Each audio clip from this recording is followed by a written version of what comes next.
JB syndrome मध्ये कोल्हापुरातल्या एका पेशंटचा दुर्दैवानं मृत्यू झाला आहे आणि यामुळे साहजिकच सगळीकडेच आपण सगळेजण या विषयावरची माहिती आपल्याला सगळ्यांना मिळते.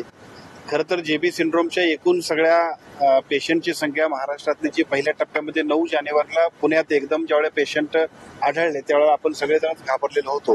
परंतु पेशंटची संख्या मर्यादित राखणं, संसर्गजन्य आजार नसल्यामुळे सुद्धा अतिशय चांगल्या पद्धतीनं त्याला योग्य त्या उपाययोजना करण्यासाठी ज्या काही शासनानं सूचना आरोग्य विभागानं आणि संबंधित यंत्रणांनी सुद्धा जे काय सांगितलं त्याप्रमाणे अतिशय चांगल्या पद्धतीने त्याचं पालन सर्वच नागरिक करतायत. त्यामुळे सगळ्या संख्या मर्यादित ठेवण्यामध्ये अत्यंत चांगल्या पद्धतीचं यश आपल्याला आलेलं आहे. दुर्दैवानं कोल्हापुरातला पेशंट जो आहे तो पेशंटचे थोडंसं दुःखद निधन झालेलं आहे. या एकूणच पेशंटची संख्या जर बघितली तर म्हणजे जे पेशंट्स आहेत 1 महिन्यामध्ये साधारणतः आपण आढळलेले पेशंट्स बघितले तर साधारणतः 200च्या आत आहे आणि त्याचबरोबरीनं दुर्दैवानं दुःखद निधन झालेले पेशंट जे आहेत ते 8 ते 9 आहे. साहजिकच या पेशंटची संख्या अतिशय कमी आहे. जे कोमॉर्बिड असतील पेशंट, अगोदरचे आजार असतील, प्रतिकार शक्ती कमी असेल तर अशा पद्धतीच्या सर्वच पेशंट्सना थोडीशी ही आजारामध्ये मृत्यूची भीती असते. अशाच पद्धतीनं दुर्दैवानं ही घटना घडली. परंतु या संपूर्ण जिल्ह्यामध्ये अगोदरपासूनच याबद्दलच्या पूर्वसूचना आरोग्य विभागाच्या वतीनं अत्यंत चांगल्या पद्धतीने दिल्या जातात. लोक सुद्धा त्यांची काळजी अधिक चांगल्या पद्धतीने घेत आहेत. त्यामुळे भविष्य काळामध्ये अशा घटना होणार नाहीत यासाठी अत्यंत चांगल्या पद्धतीनं आरोग्य विभागाची यंत्रणा सतर्क आहे. शक्तीपीठ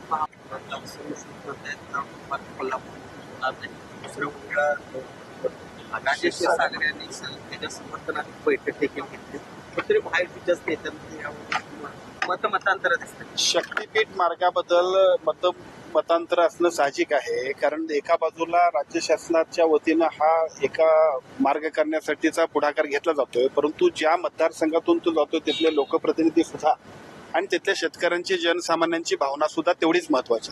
त्यामुळे नामदार मुश्रीफ साहेब असतील आणि मतदारसंघात माझ्या सुद्धा येतोय, त्यामुळे माझ्याकडचे सुद्धा शेतकरी तशाच पद्धतीची भावना व्यक्त करतात. त्यामुळे याबद्दलची वस्तुस्थिती आम्ही सुद्धा आमच्या वरिष्ठांच्यापर्यंत पोहोचू. प्रकल्प व्हायला पाहिजेत, परंतु जनसामान्यांची भावना सुद्धा तेवढीच महत्वाची आहे. त्या पद्धतीची भूमिका सुद्धा आम्ही मांडणार आहोत.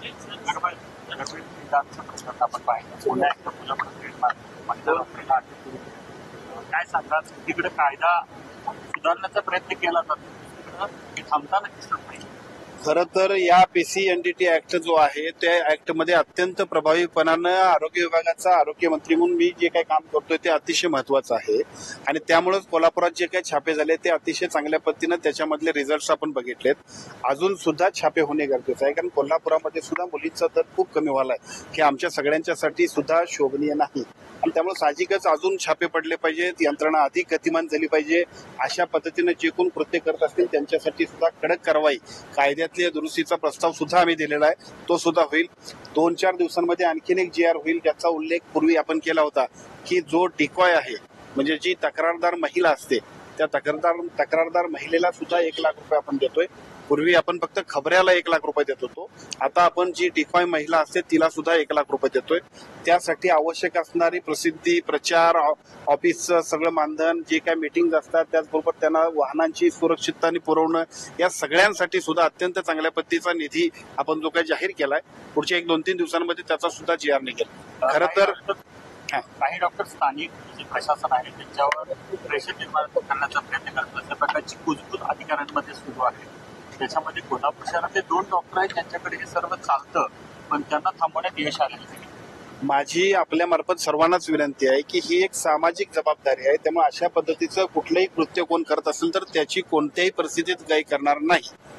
शासनाची आणि सार्वजनिक सगळ्या समाजाची जबाबदारी आहे की ज्या पद्धतीनं मुलींचा मृत्यूदर कमी होतोय ते बघितल्यानंतर आपल्या सगळ्यांची ही जबाबदारी म्हणजे अतिशय गंभीरपणानं आपण सगळ्यांनी घेतलं पाहिजे. त्यामुळे अशा पद्धतीनं जर कोण ही कुजबूज असेल तर त्याच्यातली वास्तविकता शोधून कडक कारवाई करण्यामध्ये कुठेही शासन कमी पडणार नाही.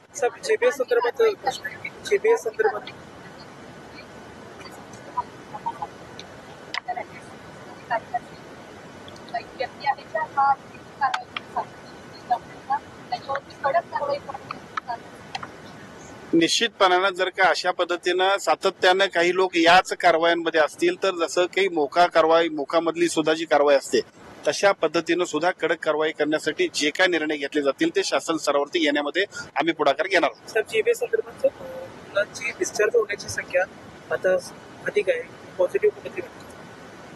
जीबी सिंड्रोम हा पहिल्यापासूनचा आजार आहे. अनेक पेशंट्स त्यामध्ये दुर्दैवानं त्या सगळ्या एकूण पेशंटची संख्या बघितल्यानंतर आपल्याला लक्षात येईल की पेशंटची संख्या जेवढी आहे त्यापेक्षा डिस्चार्ज सुद्धा अतिशय चांगल्या पद्धतीने होतात. आता एकूण जर पेशंटची संख्या बघितली तर डिस्चार्जची संख्या ही अगदी 90%, 95%, 97% पर्यंत सगळे पेशंट्स हे डिस्चार्ज होत आहेत. त्यामुळे ह्या सगळ्या गोष्टींची फक्त वास्तविकता लोकांसमोर सांगणार आणि लोकांना सुद्धा वस्तुस्थिती सांगून अधिक चांगल्या पद्धतीनं प्रतिकारशक्ती वाढवून आपण आपल्या सगळ्या वैद्यकीय अधिकाऱ्यांचा किंवा फॅमिली डॉक्टरांचा सल्ला घेऊन आपण आपल्या आरोग्याची काळजी घ्या हे जे काही आम्ही सातत्यानं सांगतो याच गोष्टींचं पालन करण्यासाठी आपण आवाहन. जीबी सिंड्रोम के बारे में क्या स्थिति है महाराष्ट्र में?